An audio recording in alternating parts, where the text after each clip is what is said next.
I always do this, where I'm like, I'm gonna shoot closer, then I know. Okay.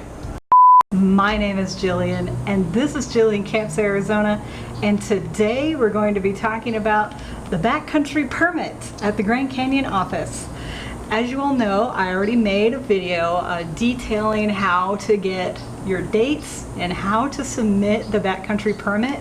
But what if you have troubles? Or what happens if you get an email like I did that asks you for additional information to fill out before they can issue you a backcountry permit? Well, that is what we're going to talk about today. I actually received an email that said that they were not going to issue me a backcountry permit until I filled out an additional form. And it says, and I'll show you this too. It says, "Dear Jillian, at your request, we have temporarily reserved a trip for you. However, before we accept a $58 non-refundable payment, we want to make sure you understand what you requested. Experience has shown that hiking from the South Rim to Cottonwood Campground in one day is excessively difficult for most people and all too often result in off-itinerary camping injury and occasionally even death. Please do not accept this itinerary merely because it is available. Your itinerary is for a total group size of 2 people, and it just shows the itinerary, right? So we're staying at Cottonwood Campground on the first night, staying at the bottom of the campground on the second night, hiking halfway up to Indian Garden, hiking out on the 4th day." So there's a couple things here, and the first thing is that I would never tell anybody to cheat on a form and fill it out so that it could get accepted. But if you were certain of your abilities, then what I could have done in this case, and I do not condone this, is I could have said that I was hiking from the North Rim to the South Rim, and I could have filled out the form saying that I was starting at the North Kaibab Trail and hiking down to Cottonwood on the first day. But that is not what is happening, right? However, my brother and I have already we've already completed a rim to rim hike.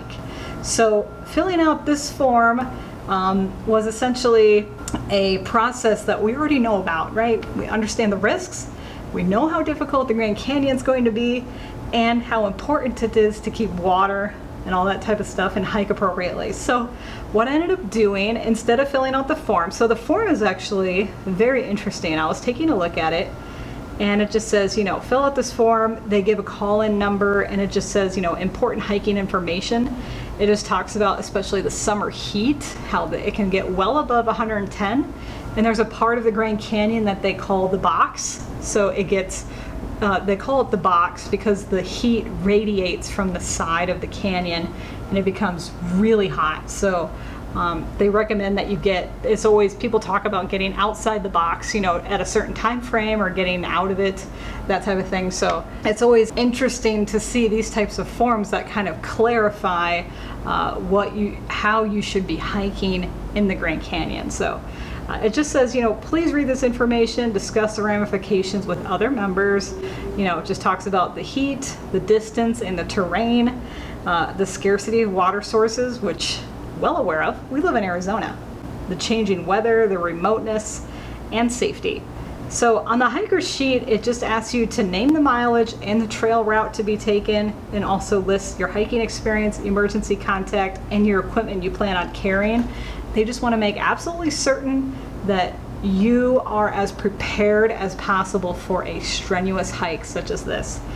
And I guess it's a really good thing, you know, so I had to end up calling them actually, and I explained how I'm an experienced hiker. I've hiked the Grand Canyon in one night, where we've hiked all the way down, spent the night, hiked all the way back. Do not recommend doing that.